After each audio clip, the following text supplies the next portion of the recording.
नीरज, क्योंकि देखिए संसद सत्र की भी बात करें तो लगातार कांग्रेस पहले ये मांग कर रही थी कि संसद में उसके ऊपर चर्चा हो। सरकार ने कह दिया कि चले हम बातचीत के लिए तैयार हैं, तब कांग्रेस ये कहने लग गए कि हम जो है इस्तीफा चाहते हैं। कौन थे?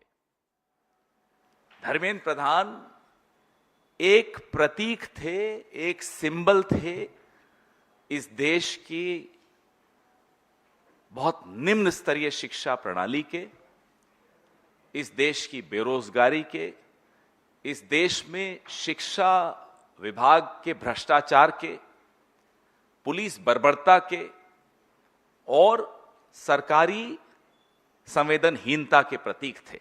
He was a symbol of corruption in education. He was a symbol of the failing education system. He was a symbol of paper leaks. He was a symbol, recently of course, of police brutality, of apathy of the government of India. But let's be very clear, he was just a symbol. लड़ाई सिर्फ symbol से नहीं थी, लड़ाई सिर्फ symbol से नहीं है, लड़ाई सिर्फ सिंबल से नहीं रहेगी, ये लड़ाई सिस्टम से थी, है और रहेगी। उस सिस्टम से, जिस सिस्टम ने 21 जानों को लील लिया, a system which forced 21 people to commit suicide in few months, 93 students to commit suicide in 5 years. It is that system we are fighting. It is that system that the youth of this country is fighting. It is not symbols. जुल्म की 1000 लाठियों पर भी हौसले की एक आवाज काफी होती है, यह साबित करके दिखाया इस देश की नौजवान पीढ़ी ने। ना केवल उन लोगों को, बच्चों को खदेड़ा गया, लाठियों से पीटा गया, आंसू गैस छोड़ी गई, वाटर कैनन्स चलाए गए, पैलेट गन्स का इस्तेमाल हुआ, शॉक बेटन्स का इस्तेमाल हुआ, ना केवल यह हुआ, उनकी आवाज उठाने वाले नेताओं को सड़कों पर घसीटते हुए हमने देखा। अपने राहुल गांधी जी को घसीटते हुए हमने देखा, प्रियंका गांधी को घसीटते हुए हमने देखा, आप सबने देखा। यह उस सिस्टम की मैं बात कर रहा हूं। देश की जेन-ज़ी ने, युवाओं ने अपने हौसले और साहस से एक बहुत ही घमंडी सरकार के घमंड को चूर-चूर कर दिया, इसमें कोई शक की बात नहीं है। पहले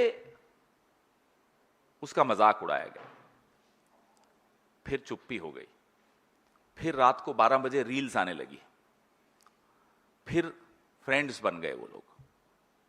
लेकिन घमंड टूटते हुए हमने रोज देखा, एक एक करके, एक एक करके, एक एक करके, और आज उसकी परिणति यह हुई कि धर्मेंद्र प्रधान को नौकरी से बाहर निकाल दिया गया। लेकिन जैसा कि मैंने आपको कहा, आज राहुल जी ने बहुत महत्वपूर्ण बात, बहुत तरीके से एक बात रखी कि नरेंद्र मोदी अतीत हैं, लड़ाई भविष्य की हो रही है। Narendra Modi is the past, we are fighting for the future of this country. और बहुत ही दुख की बात यह है कि जो ये पास्ट है ना, ये जाते जाते करोड़ों लोगों का भविष्य तबाह करते हुए जा रहा है। और मैं इसलिए कह रहा हूं कि ये जा रहा है क्योंकि जाने की आवाज सुनाई दे रही है। This is the beginning of the end. Priyanka ji ने भी एक वीडियो निकाला, उसमें बहुत खूबसूरती से ये बात कही, this is the beginning of the and.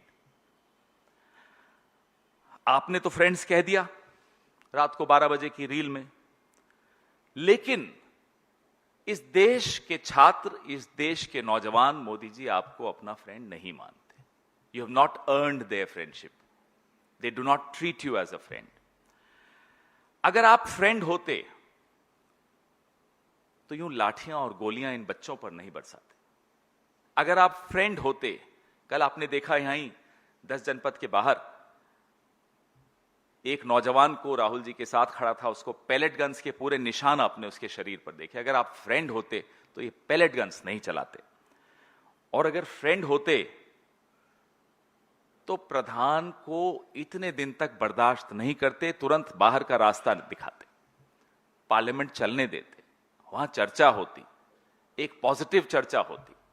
You are not a friend of the youth of this country. आप भले कितना ही बोल दें, आप हैं नहीं। पहले जो हमारी डिमांड्स थी, देश के नौजवानों की डिमांड्स थी, राहुल जी ने उन डिमांड्स को हर मंच पर रखा। वो डिमांड्स में से एक आज पूरी हुई है कि वो सिंबल चला गया, वो प्रतीक चला गया। लेकिन जो 20 जुलाई को हिंसा हुई, उस हिंसा की जिम्मेदारी तय करना आवश्यक है। Accountability has to be fixed for the violence that was unleashed on the youth of our country on the 20th of July. प्रधानमंत्री जो कि अब आगे बढ़ बढ़ के अपनी दोस्ती, और मैं तो बड़ा हैरान हुआ आज देखकर, इस बात का जश्न मनाया जा रहा है भारतीय जनता पार्टी द्वारा कि प्रधानमंत्री की रील्स पे उनको बहुत गालियां मिली। इस बात का भी जश्न है कि साहब 303 मिलियन। अब गालियों का जश्न अगर कोई पार्टी मनाने शुरू कर दे, कोई सरकार मनाना शुरू कर दे, तो आप समझ लीजिए कि उस सरकार, कितने दिन बचे हैं उस सरकार के। इसी में खुश हैं कि साहब एंगेजमेंट हो गई। साहब वो टिप्पणियां तो पढ़ लेते नीचे, वो एंगेजमेंट्स क्या थी? ऐसी भद्दी गालियां थी जो हम यहां बोल नहीं पाते। हमें सुनकर देखकर बुरा भी लग रहा था कि ये देश के प्रधानमंत्री का इकबाल हो गया, ये उनकी हालत हो गई। तो ये प्रधानमंत्री को माफी भी मांगनी बहुत जरूरी है, ना केवल जो हिंसा हुई 20 जुलाई की उसके लिए, ना केवल उन 93 आत्महत्याओं के लिए जो पिछले 5 साल में हुई हैं, जो 21 आत्महत्याएं पिछले कुछ महीनों में हुई हैं, और जो होपलेसनेस जिसको कहते हैं, जो कुंठा, जो फ्रस्ट्रेशन इस देश के नौजवान, उनके माता पिताओं के मन में आपकी वजह से भर गई, आपको माफी मांगनी पड़ेगी। ये हमारी मांग बदस्तूर है, ये मांग बदली नहीं है। कोई इस गलतफहमी में न रहे। आज हो सकता है 11-12 बजे एक रील और निकल आए, लेकिन इस गलतफहमी में हम पहले ही बता दें, आप न रहिए कि ये संघर्ष का अंत है। ये संघर्ष का अंत नहीं है, ये संघर्ष की शुरुआत है। जवाबदेही तय करनी होगी, माफी मांगनी होगी, और फिर इस शिक्षा प्रणाली को, जिसको आपने पूरी तरह से तबाह कर दिया, इसको कैसे दुरुस्त करें, इसको कैसे ठीक करें, इसकी चर्चा उसके बाद पार्लियामेंट में जरूर होगी।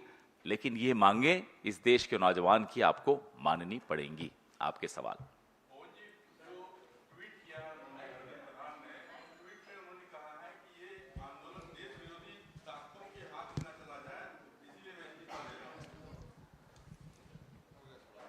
मैं पिछले कई दिनों से, आप भी देख रहे हैं, मैं भी देख रहा हूं, और पहली बार नहीं हो रहा, किसानों के वक्त भी यही था।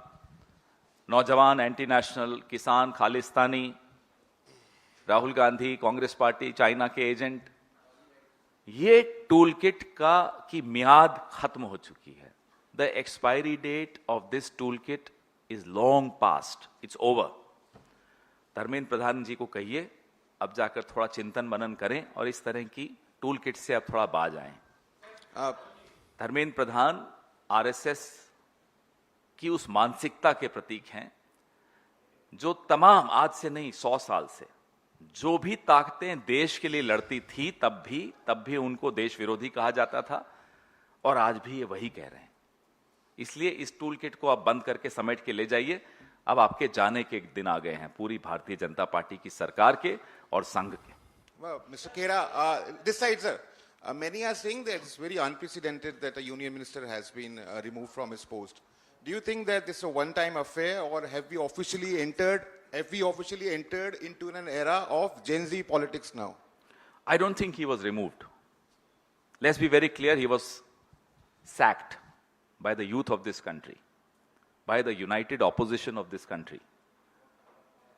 So don't give the credit to Narendra Modi for removing anyone. Dharmendra Pradhan was sacked by India. And this is just the beginning. This is just the beginning of the end. Sir, Dharmendra Pradhan का इस्तीफा हो गया है, और क्या अब जो सोमवार से सेशन चलेगा, हमने ये देखा कि सेशन चल नहीं पा रहा है, तो क्या अब सेशन चलेगा, आप लोग डिबेट करेंगे? देखिए, हमने आपसे स्पष्ट तौर पे कहा, हमारी 3 मांगे थी वो आपके सामने रखी। बाकी बातें हमारी जो पार्लियामेंट्री पार्टी की मीटिंग होती है, यूनाइटेड ऑपोजिशन की मीटिंग्स होती हैं, उसमें तय की जाती हैं, यहाँ बैठकर नहीं तय की जाती। माइक दीजिए इनको। जी। अच्छा, उसके बाद इनको दे दें। पवन जी, मेरा सवाल ये है कि धर्मेंद्र प्रधान के इस्तीफे के बाद जंतर मंतर पर खुशी की लहर है और ये माना जा रहा है कि प्रदर्शन खत्म हो सकता है। क्या कांग्रेस पार्टी छात्रों से कहेगी कि अभी लड़ाई बाकी है, पहला पड़ाव अभी पार किया है, आप जाइए मत, प्रदर्शन करते रहिए? जहां तक कांग्रेस पार्टी की बात है, हम लोग इस मुद्दे को तब से उठा रहे हैं राहुल जी, जब इस मुद्दे पर मीडिया में कहीं कोई स्थान नहीं होता था। छात्रों की गूंज से भी बहुत पहले की मैं बात बता रहा हूं। तो रही बात कांग्रेस पार्टी की, तो हम तो इस मुद्दे को एकदम अपने दिल के साथ लेकर चल रहे हैं। इस मुद्दे को उठाते रहेंगे, उठाए रहेंगे, जब तक न्याय नहीं मिल जाता इस देश की नौजवान पीढ़ी को, इस देश के छात्रों को। पूरे देश में आक्रोश है, पूरे देश में नौजवानों के बीच में गुस्सा है। गुस्सा सिर्फ नीट को लेकर नहीं है, गुस्सा सिर्फ सीबीएसई को लेकर नहीं है, गुस्सा ओवरऑल जो सरकार की संवेदनहीनता है, जो 45 साल का बेरोजगारी का रिकॉर्ड है जो टूट गया है, ये तमाम मुद्दे इस गुस्से को और पंप कर रहे हैं, ये गुस्सा बढ़ा रहे हैं। तो हम अपनी जिम्मेदारी समझते हैं, हम इस गुस्से को भी समझते हैं। एज एन ऑपोजिशन पार्टी हम अपनी जिम्मेदारियों से पीछे नहीं हटेंगे। राहुल गांधी, प्रियंका गांधी, मल्लिकार्जुन खड़गे साहब, हमारे तमाम नेता, हमारे एनएसयूआई, हमारे यूथ कांग्रेस, हमारा सेवा दल, हमारी महिला कांग्रेस, हम सब इनके साथ खड़े हैं। इनकी आवाज को संसद में भी उठा रहे हैं, उठाते रहेंगे और आगे भी ये संघर्ष हम अपना। तो देखिए, पवन खेड़ा को आप सुन रहे थे, उन्होंने साफ तौर पर कह दिया है कि देखिए छात्रों की जीत हुई है और अब धर्मेंद्र प्रधान को चिंतन मनन करना चाहिए कि आगे उनको क्या करना होगा। इसी के साथ फिलहाल इस बुलेटिन में इतना ही। खबरों का सिलसिला लगातार जारी है, देखते रहिए न्यूज़ इंडिया।